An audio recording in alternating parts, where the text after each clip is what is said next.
And welcome back to a worthless film podcast where the films are not worthless, just the opinions are. And us. Yes, and us. It has been a long window since we recorded last. And so I need to give a big shout out to Jach for his patience in my schedule and my mental breakdowns. I think we all just needed a breather after watching Zack Snyder's Justice League. Yeah. That 4-hour emotional roller coaster. It was a lot. It was a lot of processing time. And actually that kind of leads its way into this episode because that was a fantasy. I would actually really think that I'd argue that he did take some cues from sci-fi and like I don't know what genre. There's a question for the Justice League episode. But what genre would you place that into compared to this one? Yeah, so I think Zack Snyder likes to drift towards fantasy a lot more than sci-fi. I feel like he gets a lot of inspiration from a lot of fantasy stuff too. Especially like classical fantasy. But yeah, I think he, especially with all his slow motion and like, all the like epic shots and stuff like that. And like treating the characters like they're gods and like otherworldly in that sense. Much more like you can tell like he's probably like gets huge boners for Greek mythology. You're not wrong. It's mythology, gravitas is the tone. But now going into the actual film we're recording about today. So there's a little extra credit. There's an extra credit clip for Zack Snyder's Justice League.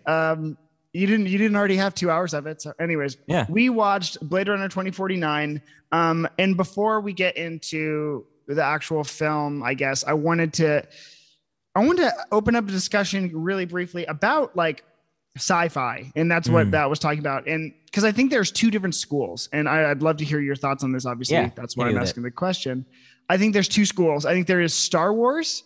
And then I think, which is like, I guess, fantasy, action, adventure, sci-fi. And then I think there's something like 2001: A Space Odyssey, which is like, I don't know. It leans way more into a different zone of the genre. And so when I watched Blade Runner, the original, because that's why we also took so long, I had to watch the first one and the second one because I had not seen the first one. When it comes into that, how would you feel? How do you feel that this, I guess, franchise now fits into that? Like the genres, where does it land? Yeah, that's a great question. And there is a difference. Like you can't watch a Blade Runner and watch a Star Wars and not see the differences between those kinds of movies. Yeah. So I think when I think of Star Wars, I think of like space opera or like space epic. And that like in terms of that classical line of storytelling. And that it is an epic tale. It is like it's more so like it's less about some kind of like idea or concept or like notion about like some future. And it's more so about some epic story that just happens to be told in the setting of space. Absolutely. Like it's not about like you're not watching Star Wars and kind of learning more things about the universe. Like it's quite literally a different universe in a different galaxy far, far away. Quite literally. Yeah, quite literally. So it's much more so about the story and the characters and the themes when it comes to it. And that's the opera-ness of it or the epicness of it. Blade Runner, on the other hand, I think is much more of like pure science fiction. Yeah. Like it is about conveying some kind of truth or idea about the universe, our universe especially, or humanity, or space travel, or all those kinds of very dense and very broad and like forward-thinking ideas, and kind of trying to translate those into a film to think about them and to talk about them more. Because it's less so about themes and more so about ideas. Yeah, I think I agree with you because that's using these principles and what we saw in this episode or this movie in particular, it just felt like so grounded and like so it's crazy how they use setting and set pieces to make something so grounded as well. It's like this is almost it is a dark, twisted reflection of us, eventually. And I think obviously Star Wars doesn't get that gritty. Yeah. And people could argue with me on that, but I'm like, no, So yeah. Well, and it's not that this movie doesn't deal with themes. Of course. But I'm just thinking about the baseline function of it, like what it's like trying to accomplish. And I think that's difference is much more stark between like a 2001: A Space Odyssey and a Star Wars. Yeah. Like OG Star Wars, those movies are vastly different in how they function. I think nowadays I think Blade Runner does drift much more towards sci-fi, but there is it does deal with themes. It does deal with very, very personal, kind of these universal topics or ethos, I guess, for lack of a better word. It has a lot of ethos to it. I think I agree with you. It's so interesting. It's just so crazy. Are those two okay? I guess points, or I guess what do I want to say? Marking points, because I'm like, I think it is a spectrum, and I think that Blade Runner kind of falls within the middle, a little closer to 2001, but I don't know. I just thought that those were the two. They're so different, but they're also within the same wheelhouse too. I think that's an incredible sign points of the genre, because it is a very diverse genre. It seems like it wouldn't be on face value, if there's lasers and spaceships, it's sci-fi. That's really not the case. I think Star Wars and 2001: Space Odyssey are the good kind of signposts of what those differences are. And it's kind of a spectrum to where something like a Star Trek or a Blade Runner or, insert any movie Tron, anything you could think of, it falls in the spectrum somewhere. Okay, so now getting into Blade Runner 2049, directed by Denis Villeneuve, written by Hampton Fancher and Michael Green. How do you think that this film compares to the original? Well, I think it's worth mentioning, either way, they both didn't make any money at the box office. Right. They both were kind of flops in their era. Crazy. The original, it's crazy. And they both have such a cult following, especially the original Blade Runner has such a cult following, and people love that movie. Yeah. Where do you stand on that movie? The original Blade Runner? Yeah, do you think it deserves the hype? Is it overhyped? Yeah, I love it. I think I understand if people don't like it. The reason I understand people don't like it is because if you watch it now and you're not really aware of it or know much about it, it feels like just a rehash of everything we've seen, every sci-fi trope we've seen over the last 30 years in one movie. Yeah. And that's because a lot of movies got their sci-fi inspiration from Blade Runner. Literally, yeah. It pioneered so many things that you have to keep that in mind when you're watching it, because if you just go into it blind, you're probably gonna be like, I've seen this 100 times in 100 different movies, this very kind of thing, to where it seems bland or it seems very, very run of the mill. But if you keep in mind that this is the first movie to do so many of those things, wow, this is a masterpiece in a lot of ways. It really is. And I think what the number one thing we could still say about that movie too, because this was my first time watching that one, so unfortunately, fans, this is the Blade Runner final cut and the 2049 review for Cameron. I think that while a lot of effects in movies and stuff don't hold up, the first one that comes to mind is when I watched the first Harry Potter. This is the first one that comes to mind. When I watched the first Harry Potter and you see that him in the broom lesson, or Neville on the broom, and he's flying all over the place, the CGI ages terribly. Oh yeah. You know what I mean? It just doesn't hold up anymore. And that's no one's fault. I'll still enjoy the movies, obviously. But watching that and then watching something like this that was made 30 years before it, it still holds up. I think what this shows is, number one, the practicality and the beauty in just practical effects, and thus the staying power of this movie, I think, still holds up better than films that have come out more recently using more expensive effects. I'm just I think. And the points that they were trying to get across within the practical effects too were amazing. And even with the, I guess, shitty computer graphics that were on the screens and whatever, it still works. I don't know what it was. It just has that staying power. It did feel dated, and it does feel like a product of its time, but it still holds up. And I think it still just works so well. And so in ways that other movies don't. And so I felt with this 2049 as the successor to the original, I think that this is the truest spiritual successor I've ever seen. in a sequel. Or I guess, is it a sequel? Is it a prequel? No, it's not a prequel. It's a sequel. Yeah. It's a sequel. Yeah. So I'd say that I think that this film is like the definition of what a perfect sequel is. Yeah. I think it's one of the best sequels ever, like in any movie. And I think it's better than the original Blade Runner. Whoa. And I think it's probably one of the best sci-fi movies I've ever seen.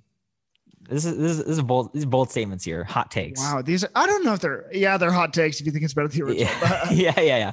I don't know if I disagree with you, but I just for the fans, unfortunately, I just got to be honest too. I don't know how hot of a take I have on this, or just like I was telling Jach before this, I was like, it's going to be a lot of you explaining what happened to me because I don't get it. And the movie is 2.5 hours and I only have so much attention I can give to one thing. And so, but again, I'm a major fan of this movie. I'm a major fan of the first one. I don't think I quite hold them as, holy grails, but I enjoyed them. Yeah, I feel like we should just get into spoilers pretty soon here. Yeah. But I think that, I think the first one was such a masterpiece. It was not a masterpiece. It was such a pioneer at the time. But I think this one's a perfect sequel in that it takes everything that happened in the first one and it builds off it in such an organic way. Yeah. And it expands the universe without doing a rehash. Because so many sequels, they just do the same thing, a tiny bit different, and just put a number 2 on it. Let's just honestly, for me, and I don't want to make this the episode, but I just think of The Force Awakens. Yeah, you could think of any literally so many examples of movies that have that repackaged something from a very successful predecessor. Yeah, and just made another movie doing the exact same thing with different characters. And it's like this movie so easily could have just done that, and it probably would have been successful, or as successful as it was because nobody really saw it. It's like, oh my gosh, because I feel like it's a bunch of film junkies and the cult following that loves Blade Runner, and if you know the influence, then you really do appreciate it. For this one, it's like, but regular people though, over 30 years later, they're seeing Blade Runner back in theaters. So I didn't really watch the first one. It's not really something I care. It's not something that's in the public consciousness very much, unless you're a fan. Exactly. Or you hold it dear for being the pioneer that it is. Cause I'm like, you need, it's like real, recognize real for the pioneer. You have to recognize it for being what it is. And I really did. I enjoyed it. It's not my favorite movie of all time, but I'm like, I did enjoy it. And then to see the influence of that into this was so special. Yeah. Yeah. And so I think this film takes all the interesting things from that first film. And it builds on it. It expands the universe in a very mature way. It feels like this world has matured into a new sphere. It feels very similar. We still feel like we're in that universe. It doesn't feel completely different. They've completely changed everything. It still feels like the original Blade Runner universe, but it does feel like it's been 30 years in that world, to where they've grown from some things, they've changed some things, but they've also made some missteps in other areas as things go. And it's and I feel like with this, I feel like in the original Blade Runner, there's a lot of meandering, Harrison Ford just kind of walking around and things are just happening to him. Yeah. And there's a lot of that film to where I'm like, okay, this kind of feels like it's dragging a little bit, or where he's kind of just walking around places and things are just going on. Yeah. This film and giving it that detective angle, and making it much more of a detective story with kind of something to figure out.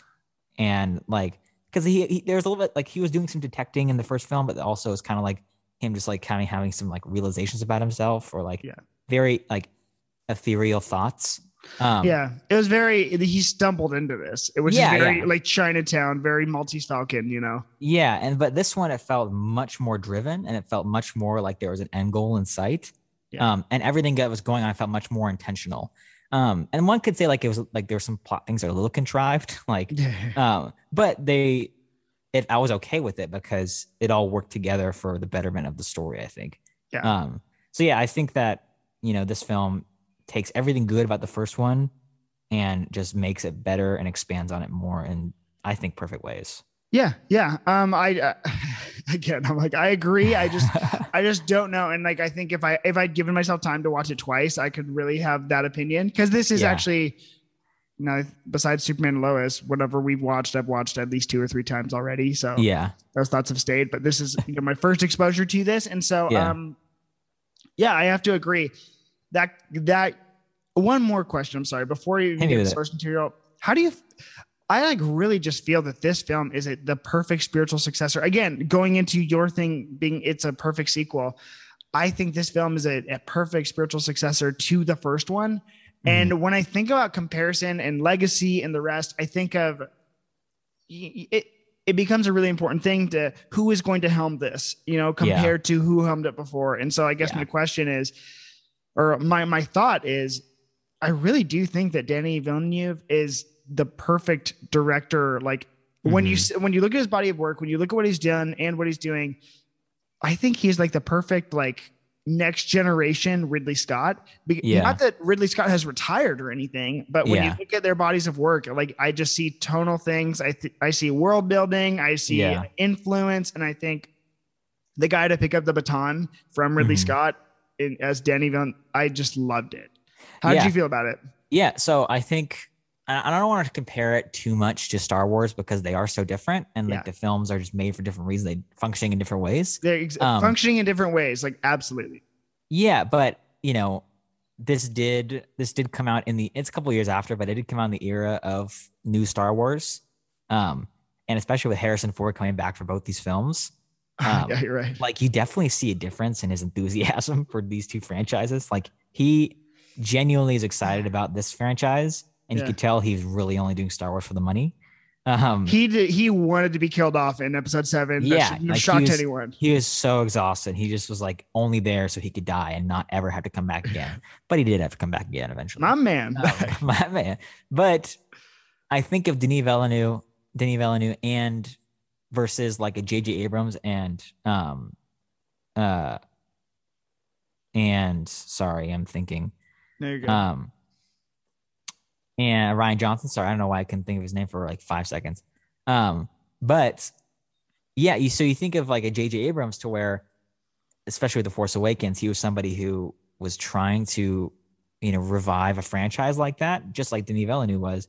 But J.J. Abrams kind of just relied too much on nostalgia and rehashing something that felt familiar. Yeah. And then you think of Ryan Johnson after that, to where he kind of went so hard in the other direction, to where he was just no, we're not dwelling on anything that happened before. We're completely subverting that and changing everything from that. Brand new direction. And both are jarring in their own ways. I feel like Denis Villeneuve was captured the perfect balance between those two things, and that he very much paid homage and captured the magic of the first Blade Runner. But then turned around and did a completely new story that felt very fresh, and felt like a very natural and organic progression in the world for these characters. Yeah, absolutely. I think you're totally right, and I really like the way you put that as natural progression. Because I totally agree. I just can only agree with yes, and I can't elaborate because I think you elaborated on that perfectly. Yeah. Okay, now you want to go get into spoilers? Yeah, so let's get into this. Let's set the stage for the story first. That's your job. I got this. You're still setting the stage for me. You could. If you need me to stop or pause, just let me know. You let me know. Okay, so in the first Blade Runner, we have Deckard, who is a cop for LAPD, and it's a very dystopian future kind of version of 2019 or whatever at that time. And basically there are replicants, which are very human-like robots that were used for slave labor and different functions, stuff like that. They rebel and they become sentient, or they, become more sentient. Every AI trope ever. Yeah, every AI trope. But a lot of them come from this film. And they start to rebel and do their own thing. And Deckard is a Blade Runner who is a cop that is forced to, quote unquote, retire these replicants. That means murking them. Yeah, just killing them. And this story is from Philip K. Dick's Do Androids Dream of Electric Sheep, which is basically the book version of this movie. And I guess he is the guy too that is every sci-fi. Yeah, and I've read the book. It's a good book. Oh, really? Yeah, I had to read it for my classes. Oh, you're cool. In college, it was a really good book. It's different in some ways from the film. I think the film was a little bit better. But well, you're also a film major, so that's how that works. Yeah. But so that's basically, and then Deckard meets a replicant named Rachel, and they fall in love, and he gets a little rapey with her at one point, and kind of forces himself on here, which is pretty cringe. I felt that when I first watched it. It's definitely very rapey. It didn't age well, but that was the time. Did not age well. But basically, Deckard disavows his Blade Runner title and refuses to retire Rachel, and they run away together and fall in love. Okay, I did not understand that at the ending of the first one, so I appreciate that. Yeah, there's also 3 editions of the first movie. There's the original cut, which has some very, very wonky narration from Harrison Ford. It's more like a noir style film. Yeah, horrible. And there's a director's cut. How many times have you seen? Have you seen all of them? I've seen all of them. Oh my god! Yeah, the first one's pretty rough, not worth watching. Then there's a director's cut, which takes away that and adds some different scenes in for context. And the final cut, which is basically just a more polished version of the director's cut. That's what I saw. It's a little longer. Yeah, final cut's the version to watch. Right. But and then throughout this film, there's questions about whether Deckard himself is a replicant or not. Really? Yeah. So that's kind of that was a big debate at the time about whether or not Deckard is a replicant himself. Because that's why he's kind of like, the film deals with the question about what makes one human, and the film kind of makes the argument that memories is what makes someone human, and it blurs the lines between a human replicant, because replicants themselves have been capable of showing memory and stuff like that, even if they're implanted. But the memory is what they rely on, like they attach themselves to, and it's like, this is why I have a soul, basically. Oh, and that's why it gets really gnarly when memories start becoming implanted. And it's so it's not, they're not sure if the memories are implanted or not, and it's kind of hard to tell. That's why we're not really sure if Deckard is a replicant or not. And the film doesn't really answer that question. Well, that's as it shouldn't, really. Yeah, as it shouldn't. So basically now it's 30 years later, and there is a new Blade Runner in town, played by Ryan Gosling, and also all-star cast in this film. I wrote Murderer's Row of talent. Yeah, we got Ryan Gosling, Robin Wright. We got Ana de Armas. We got Jared Leto, Harrison Ford. We got, who else do we got? We got a lot of more good people in here. It's so good. Oh, and Dave Bautista. Oh yeah, Dave Bautista is incredible in this film. I think so too. In the 5 minutes he's in, but he's super compelling in it. Like, I feel like it's the best acting I've seen him do. He is. He's actually okay. Wait, while you keep looking at that, Dave Bautista, I think, is very underrated. Like, when you just look at his range, he's been in this. He's a heavy hitter. He's a blockbuster actor, obviously Guardians of the Galaxy. But on top of that, he was in what's it called? This movie. He's in the Skyfall, or no, not Skyfall, Spectre, which didn't age well. But even so, I think he's actually a very surprisingly great talent. Yeah, and I feel like this role kind of gave him that room to kind of not just be a brute, but kind of be more of a, kind of see much more of his emotional side. So basically it's 30 years in the future, and there was a blackout in 2022, shortly after the first film, that deleted all the records of who all the original replicants were, the ones that rebelled. I never got that. Okay, great. Yeah, so that's why. So basically now Blade Runners are set off to find those original replicants and retire them. And a new company stepped in, because after the first film, replicants were outlawed. The Tyrell Corporation, Yeah, the Tyrell Corporation was disbanded and replicants were outlawed.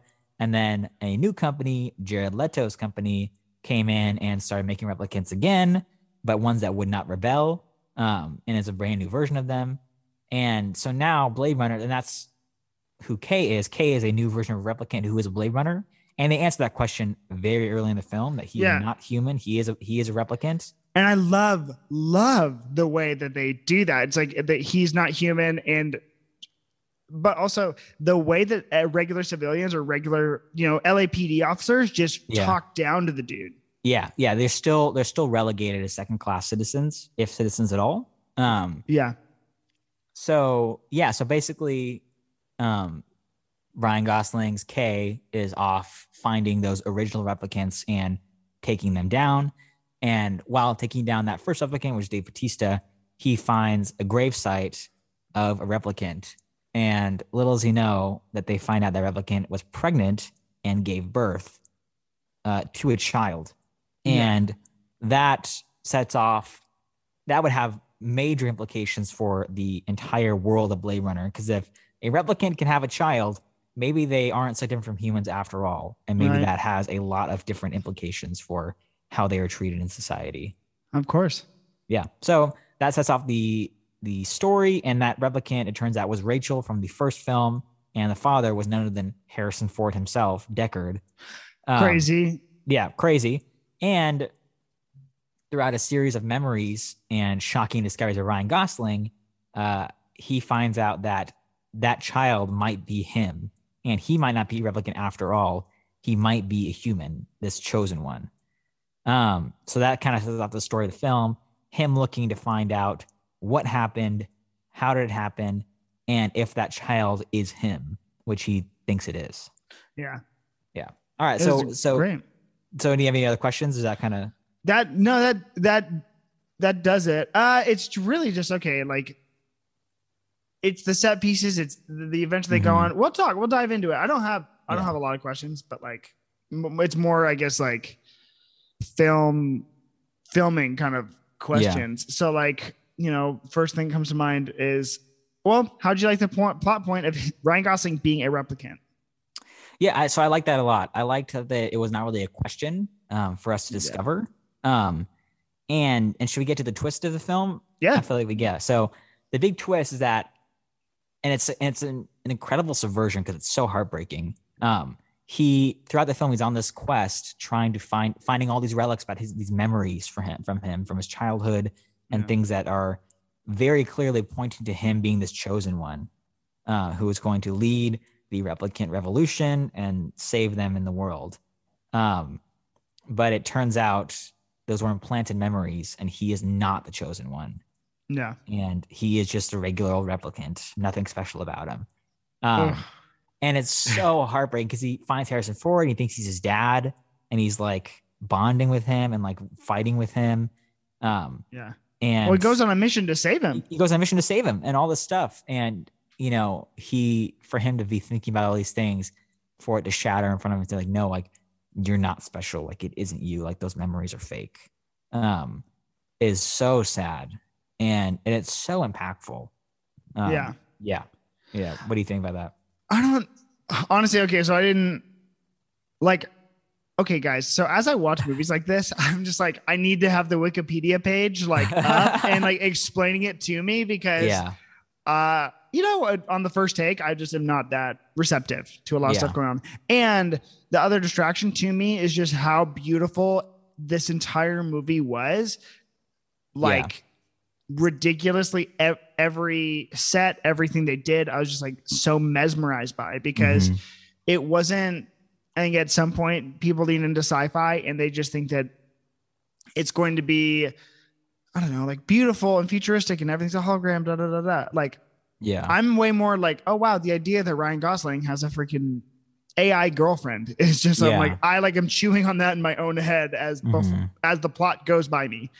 So I don't know, like it was a cool journey. I just don't know if I was so receptive, and the length of the thing it's very long. 2.5 hours, which is 2 hours and 45, I think even. Okay, great. I didn't feel I felt like that, but I was like, it's very long.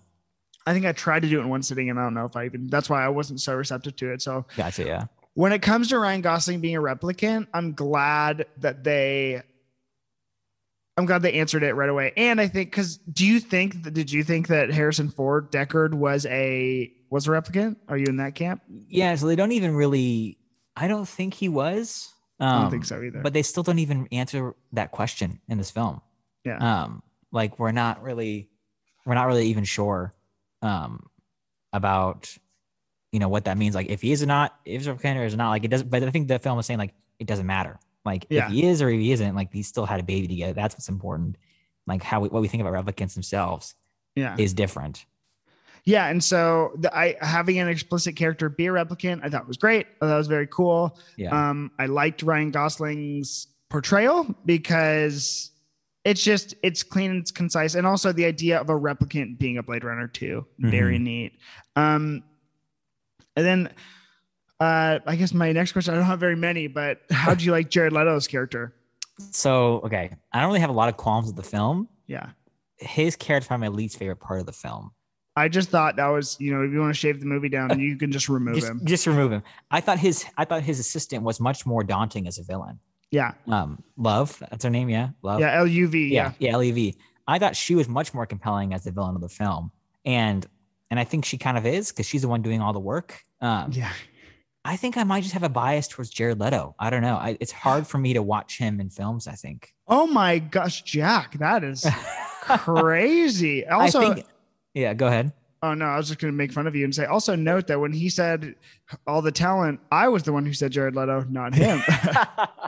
So. Yeah, I think honestly, his acting is so distracting to me. Oh really? Wow. Like I feel like I can just totally tell when he's acting.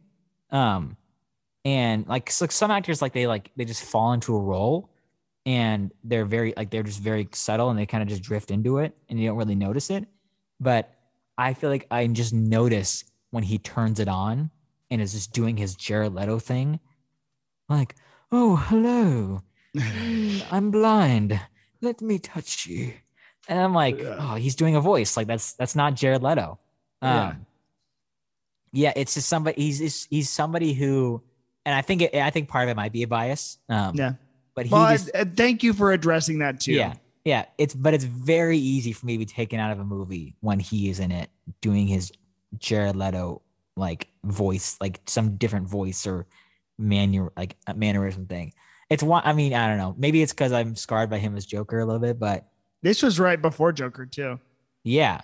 But even then, I've seen him in other things too, and he's good in some stuff, but I feel like anytime I see him in a movie, something just takes me out of it. And I'm like, I just am ready for him to be off screen. But luckily he's very little. He's barely in the movie. So it doesn't ruin anything for me. That's so funny. Yeah. That was the one thing too. If I had a qualm with with the film, there was a very big buildup to who he was and what's I think it's the Wallace Corporation, what they're going to do. Yeah. I didn't really understand what they were doing, what he did. I like that he birthed more replicants, which is kind of cool. I think that was his whole mission and that happened, but I didn't see a payoff in that. Yeah. He wants Deckard and he wants to figure out where the child is because he wants to figure out how to do that himself. And it seems like he is somewhat not bad intentions, but has just a weird way of going about it, or maybe a skewed way of going. I don't know. Yeah. That part didn't really work for me. The henchman or his assistant going after them and killing people and fighting down, that worked for me. I was frightened by her. I felt like she was very daunting. Oh, very scary. Yeah, very scary. And that was that totally worked. But yeah, the Wallace Corporation, Jared Leto stuff was kind of whatever. Yeah, I like Love. I like that. I don't know. What is it for me? In Kingsman, the first one, I love a good badass female robot. Yeah. I'm so Love, great character. If only she had swords for legs in this one, like in Kingsman. Yeah, seriously. I'm like, what? Where are the swords for legs? We don't know if those aren't there though. Yeah, seriously. That's hey, they could be there. The next great debate in the franchise. Is he a replicant? Does she have swords for legs? We don't know. Yes. Okay, so then who in this film do you think was your favorite character? Yeah, so I think Ryan Gosling. I think he was just incredible in it. I think Harrison Ford in the first one was just a little bit too stoic for me. Yeah. And just a little too brooding and just kind of making faces going like that kind of thing. But I think that Ryan Gosling just had such a range of emotion in this while still capturing that stoic nature. Because he also some of that stoicism needed to be there because he's a replicant. Yeah. And I feel like his emotional moments where he just starts to crack and just starts to let it out. It's so impactful the way he plays it. When he finds out Oh, sorry. Here you live. No, go ahead. Yeah.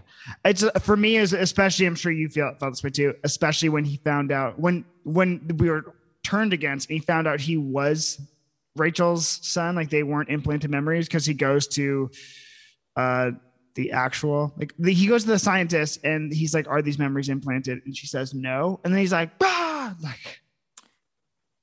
Oh no, that's when he finds out he's not the chosen one. And he's not. Oh my gosh! See, literally, this. Thank you. Yeah. I was like, yeah. I didn't know why he was yelling no during that. Yeah, that's when he finds out that he is not special. He's just a replicate. The memories were implanted, and so that girl behind the glass is Rachel's daughter. She is the chosen one. Yeah, she's the one that made the memories. But she's not the one who, like, you don't find that out then. No. Yeah, you don't. You find that out later on. And I think Kay finds that out then, that he kind of knows. And we get a glimpse of it because she's like, "Oh, every artist puts a little bit of themselves in their work." Yeah. And she's the one that makes the memories, or is like the best memory maker. So it's kind of implied it might be her a little bit there. Like I caught that in my like later viewings of it, like repeated watches. I'm like, oh, that's kind of where we get a glimpse of that. Which is the best. Yeah. This movie definitely is a great rewatch. Like, I'm excited for that. Rewatching it this time, and especially knowing the twist, I'm like, I see all the seeds, and I'm like, oh man, like that is heartbreak. It kind of just makes it more heartbreaking a little bit, kind of knowing where it's leading and seeing his enthusiasm and like his drive to figure out the truth.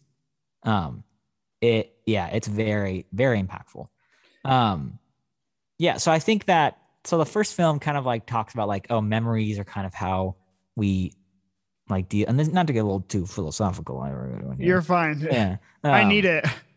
Yeah, but this film, like, there's a lot of philosophy in these films. Like, I had to study the original Blade Runner when I was in college, studying philosophy.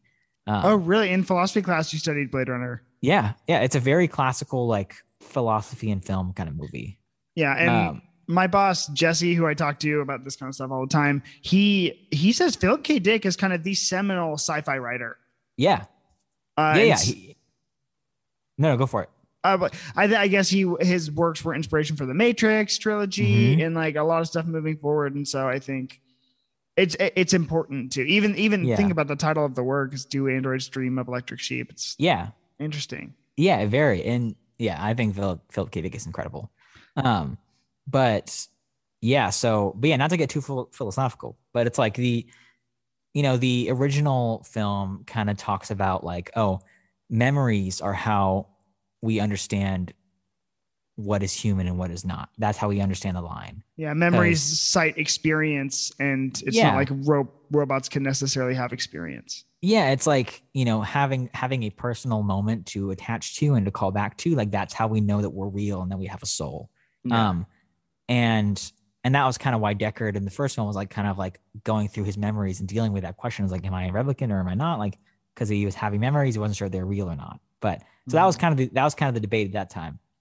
With this film, it kind of makes the argument that memories aren't enough. It's like, because Kay this whole time is thinking that he's real because he has these memories, but he later finds out that they're just implanted, and so even because they're implanted, memories are not enough to determine whether one has a soul or not. And this film kind of deals a lot with like intimacy, like touch. Like we think of like Joy, who Ana de Armas, like her. That's like Kay's only real relationship in the film. Yeah, and they can't touch each other. Oh my gosh! And we see like Kay wearing gloves the entire film, and he only takes his glove off later to feel the snow. I didn't even notice that. Yeah, those are things I've ever noticed in the rewatch. Yeah. Or we think of how like Jared Leto has to touch everything because he's blind, and every replicant he has to like get his hands on things because he can't see with his eyes. We think of their Harrison Ford and his actual daughter being separated by the wall of glass and not even be able to touch each other. Like, oh my gosh. Yeah, and so it's like that longing for intimacy and that experience of intimacy is kind of what is like another factor about what makes one have a soul or what makes one human. And we see that longing for Kay, and that inability to experience that throughout the film, and that kind of showing how he is, even though he wants so bad to be human, have this kind of intimacy with another person, he can't. Yeah, and it's also like I with what you're saying too. There's the intimacy to not even quite have with a person, but also with experience, and to it's not just touching another human or being intimate with another like person, but also to be intimate with your environment. You know what I mean? Yeah. The wall of glass separating them, him taking off a glove, like a barrier to touch snow. It's those kinds of things and those kinds of experiences, and like being one to take in all of that is kind of a part of being human, and that they are lacking. Which makes I want to go into, how did you feel about the set designs and the various like ways that they like demonstrated the future, or like their view into the future? I think Las Vegas, San Diego, LA were so interesting and compelling. How did you feel about it? I thought it was incredible. I think that this film is like the perfect blend between like set design and like props and like miniatures and like modern CGI. Like I feel like I don't think I've seen a better film in recent times that has meshed those two things together so perfectly. Yeah. I don't know if I've ever seen really in the last 5 years a more beautiful film. Like, and like Roger Deakins, the cinematographer on it, like it's just so incredible. Like I feel like it's unmatched by anything really. It's just so crazy, like the way that through places they can convey their perspective on what the future is going to be. Through location. Like Las Vegas is the most depressing, scary place, but those color schemes are so beautiful. Yeah. This film in general, it's just so many incredible details. And I think that's one thing that Denis Villeneuve does really well, is that he really takes the time to flesh out a world and make sure like there's no stone left unturned. Like he puts so much detail into these things. Like that book that Kay reads, that Ana de Armas like holds up to him like, oh, this boring book that you're always reading and stuff like that. Like, and what's seen different parts of the film is called Pale Fire. Yeah. And it's a Russian name. I haven't read the entire book, but I had to read excerpts of it from one of my philosophy classes. Vladimir Nabokov.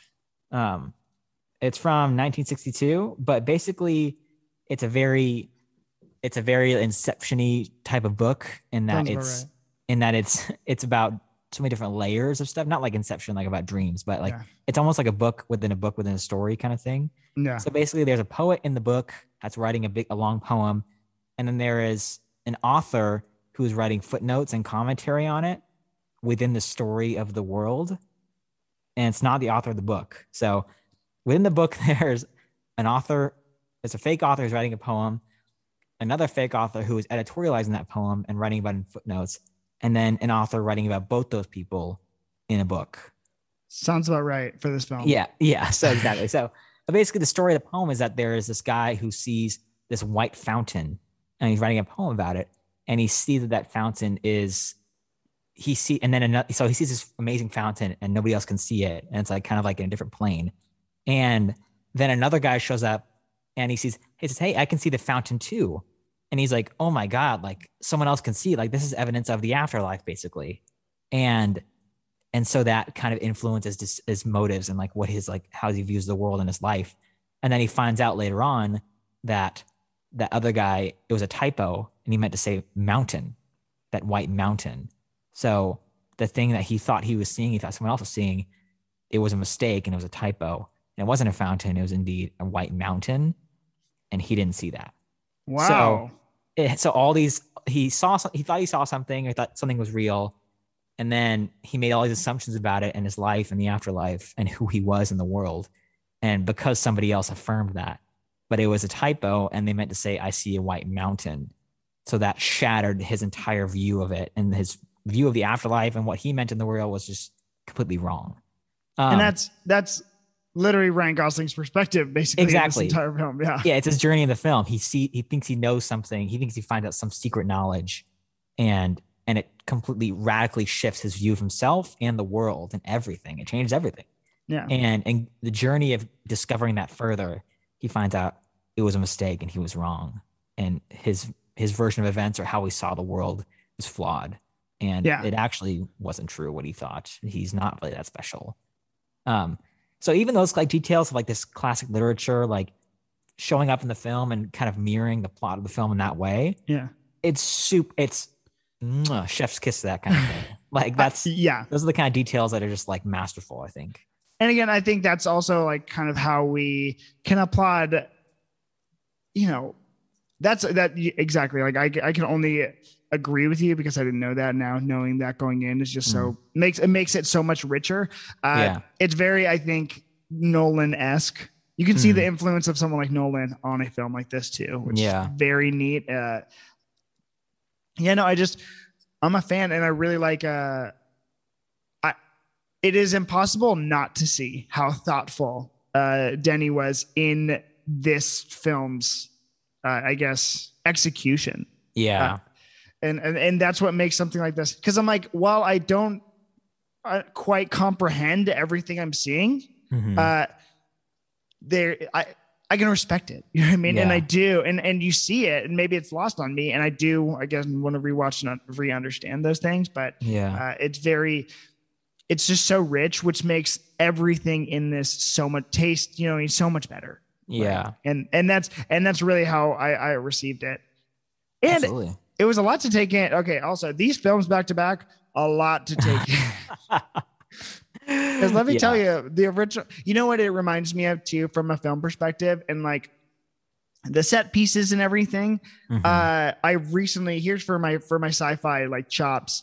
Last year, I went to some event with a buddy and we watched Metropolis. And it is just insane to see the influence of Metropolis in the original Blade Runner, and even to this one, which is one of my favorite depictions of urban life. And it's people want to both like bolster the future as something that's, a pinnacle to be reached. But I think almost the disdainful, gritty urban decay-esque future is more accurate, which I guess, you want to go back into the major differences between something like Star Wars and something like this. That's one of the major things. And that's something I really appreciate about the original and then this. I also wanted to say, I didn't say it earlier, my favorite character was Ana de Armas Joy. So good. I feel like this is, and I don't know the time frame for this, so I'm just going to spout off. So, blow me up in the comments. It's fine. I feel like this is one of the first roles she had, or at least one of the major roles that she had that brought her to attention, because this is like 2017. Yeah, I think she'd been in some other stuff before this, but I think this is one of her first like big blockbuster roles. Yeah, and when it comes to an actress being so charismatic, and like the thought again that went into their relationship of like how they I guess make love, it's her going into another body. Her having like a person come in and her like implant over her. It's next level, like her, like Scarlett Johansson, Joaquin Phoenix. It's next level of that. And I was like, I just thought that was so good. And it's almost, it's like an improv role, you yes. And it's like, it's very much a yes. And of that influence too, which is just so true sci-fi. The idea of man's relationship with machines demonstrated in that way. It's a yes. And it's a next level that I just think this entire movie was just a level up on not just Blade Runner, but sci-fi and capability of the genre and the medium. So and it even like, and I love the Joy storyline because like it's, she's not human. Like she's even less human than Kay is. Like she's just a program. And there's yes. Go ahead. It's just the idea that humanity exists on a spectrum. I'm just, it's like agreeing. No, totally. But it's like she is even less real than Kay is because she's just a program, just ones and zeros. But in like their relationship, I don't think anyone would say that their relationship wasn't real in the film. Like it feels incredibly real. And like her choosing to leave the databank and to delete the databank and just go on the like little drive stick with him. Yeah. And then to have her like to have that moment where she's killed, where she's like destroyed. It's heartbreaking. Like, how'd you feel about that death? Yeah. Oh, it's so sad. But it felt like, I think what this movie does really well, it gets us to care about these characters in very, very deep ways, to where I feel like that was kind of lacking from the first film. Yeah. To where I cared about Deckard but like I didn't really care about him that much because I didn't really get to know him that much, and he was kind of a douche. Yeah, he was. And like we don't really get to care about that Rachel that much because Rachel's pretty one-dimensional in the first film. But I think what this movie does so well is it really fleshes out these characters and it makes them feel very real to us, and it makes us care about them in like very, very deep ways, to where at that point, seeing Joy kind of make the choice like, no, I don't want them to track me. So like delete me from the databanks and I'm going to go with you. And it's like, he's like, yeah, but if you break, like, that's it, you're gone. And it's like, yeah, but like, I want that because I want to be with you. Like, I'll be just like a real girl. Yeah. And it's like, and it gets again to where like blowing that line, it's like, what makes one human? Like what makes one have a soul? And it's like, her being selfless and choosing, love over what's rational there, and choosing to be with him just because he needs a companion. Mm-hmm. That is what makes her more real. That's what makes her human in that sense. And her choosing to, forego the server that she lives on to be almost like flesh and blood that is fragile and breakable and temporary. And then when she dies, like it's very impactful. It's like, oh, she actually just died. Like she doesn't have any backups. Like there are other joys, but there's not that joy. Like, exactly. Like it made her unique and it made her different from anything other kind of program you would buy. And her dying, then him seeing her again. Yeah. Ooh. Oh, it's so sad. And it was like, oh my God. Yeah. It's like that. And that's just cemented. It's like, oh, it's like, that's how I know that she was real. Like that she was very unique in that sense, because we're seeing another Joy right here, but it's not the Joy he knew. And it's not the Joy that he had a relationship with. It's just some other program that has the same name and face. Yeah. That was one of the most impactful moments of the film for me, I think. Just like that relationship for one, and then seeing that relationship end. And her death, because, and correct me if I'm wrong, because the one thing I thought I knew, I didn't know. I'm like, why is he yelling no when he finds out he's the one? And you're like, he's not the one. I'm like, oh.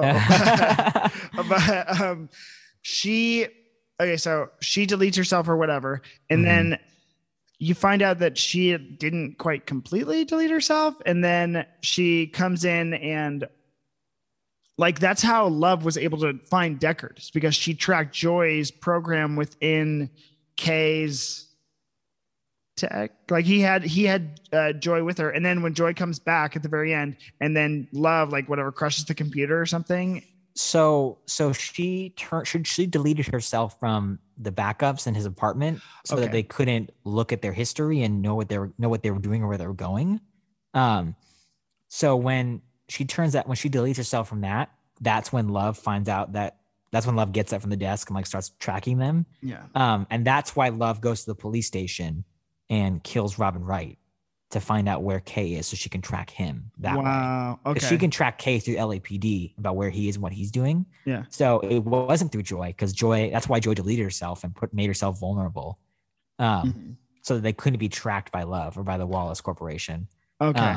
It was Kay through LAPD that they were found. Okay. Thank you. Yeah. That's why when Love smashes Joy, she's dead.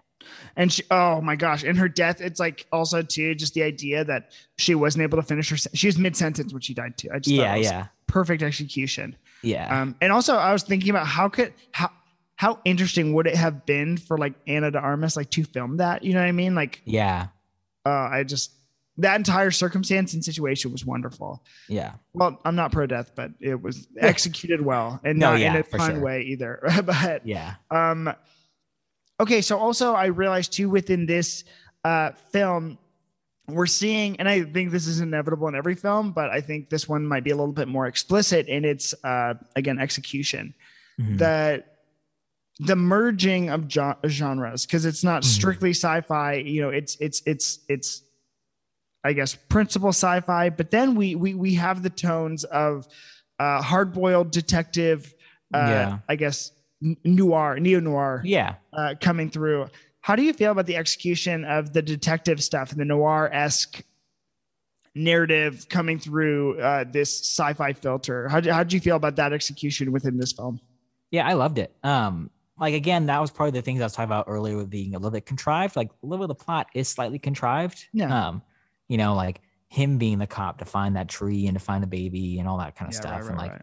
this whole, and him just being his memories by chance that were implanted from this event that made him think this. Like that stuff feels a little bit contrived, but it was executed so well, and the film made us care about the characters so much to where any of those problems were non-issues for me. We're talking, yeah, like we usually say though, that the good outweighed. Not that that's even like quite bad, because at some point it all has to be, it has to be contrived from something. And so exactly. Yeah. Like I understand it's a movie and things had to work out a certain way. So yeah, but if something's going to be contrived or something is going to feel contrived, like the job of the movie is to get me not to care about that. And this one me to look past that. And it did it perfectly. Like I wasn't at any point in the film, like as the film went on, I wasn't like, oh, of course this happened or blah, blah, blah. Like, the film and the way it worked with the twist, especially, and like Kay's own emotions and reactions to that, like it was a complete payoff for me. So I'm like, oh, I'm caring about how emotional this is for him now, not how convenient it might be for the plot. Yes, yeah, it wasn't the plot didn't force its way through. It took us on a journey, and I think again, all respect to Denny V, because I can't pronounce his last name. I've tried twice and I'm just like, it's not lining up. So he's French. Okay. Denny V, baby. Denny V. So I think, again, it just goes to show that the thoughtfulness he paid, the respect and thoughtfulness that went into the execution, because some people, and you see it in directors, they force their plot to do what they want, and it doesn't quite come to full fruition. It doesn't end up quite a good product. I think, best example would be Joss Whedon's Justice League. Don't get me started. I'm not going to. Yeah. And so with this one, he allowed the story to kind of go where it needed to, which it makes it that much more enjoyable. And I think rewatchability is there too, because of that. Yeah. And like, I think knowing the twist and knowing the mystery, it definitely changed how I watch the film. Cause I'm seeing all these things and I'm like, oh, I know what's actually happened. It's definitely different on the rewatch. It's very good. It's so funny that like I missed the twist. That makes me laugh so hard. It's like, that's how much hard. I understood. It's easy to miss though. Like I missed when I first watched it. I didn't really understand what had happened until after that scene, those scenes. Like it was only kind of when Harrison Ford and him were talking, and then like when he saw his daughter, that's kind of when it sunk in for me. I'm like, oh, that, because it doesn't really explain it. Like it doesn't spell it out for you per se. Yeah. You kind of really only see it through like the emotional reactions and stuff like that, and like through more like visual cues. I mean, like later on, the resistance lady kind of tells him that he's not special. Yeah. And by that point, I'm like, oh, that he isn't it, because I was kind of curious at that point before. So it's definitely, it can be easy to miss. Especially if you're not watching it all in one sitting. Yeah, exactly. Exactly. Okay. I only have like one more question. I think you know what that is. It is, what would you rate this out of 10? I rate this a 9.5 out of 10. It's probably it's probably my favorite movie, or one of my favorite movies. I was like, wow, this one takes the cake for that. This is a top 3 movie for me, I think. Well, it's also too like apparent your respect for the source material, you know what I mean? Yeah. And you've spent time with this material. I can't give this that rating based on my one exposure, and like, don't hold me to this. And also I think by now everyone understands like my retention and how I received it. So it's like, it's not bad. I think I'd give it a 7.5 with room to grow, because I really it was a lot to take in, and it's, it's really, I just feel like I feel like it's me showing my girlfriend the MCU, and we're just watching it. And I'm like, yes. I'm like, it's a lot to take in, and I get that, but upon rewatchability, you'll really enjoy yourself. And I think I will too. I loved what I saw. This is probably a dual rating for both films. Maybe actually it's probably an 8.0, because I really enjoyed them, and I'm excited to rewatch them, which is a great, they did their job, if that's how I feel about it, Yeah, exactly. So yeah, that's about it. It was good. It was good. It was beautiful. Again, probably the most beautiful film I've seen in the last 5 years. So yeah. I'd say one of the most beautiful films ever. I'll give it that. Okay. Oh, yeah, absolutely. It's definitely better than Justice League. Because that's it's bar. almost as good as my favorite movie, Justice League. Yeah, It's called Justice League. That's how we rate every movie. Is it better or worse than Justice League? And I say this one's better. I'll say that. I'll put my name on that. It's slightly better. There's the hot take for the episode. Is it better or worse? Alrighty. Don't worry, fans. This episode will also come out, like the next episode that we've been talking about is going to come out sooner than this one did. So yes, we're excited about it. I'm not going to tell you what it is. You should look forward to it though. It's actually not. It's not going to be a movie though. That's reviewing cool. Joss Whedon's Justice League, our favorite movie, the best one. That one's not a movie. It is a Frankenstein. Oh my god. Alrighty, well, thanks so much, Jach, for recording today. It was super fun. Thank you, Cameron. This has been a pleasure. I got to talk about my favorite movie. So I promise that I'm going to have a little bit more to contribute to the next. This movie it's very dense. Both these movies are especially the first one is incredibly dense. I got a philosophy lesson. You got a little philosophy lesson. I try to sprinkle in there, just a taste. Yeah. Just a taste. All right. Well, thank you so much, Jach. Really enjoyed this. We will see you next time. Our hopes and dreams travel with you.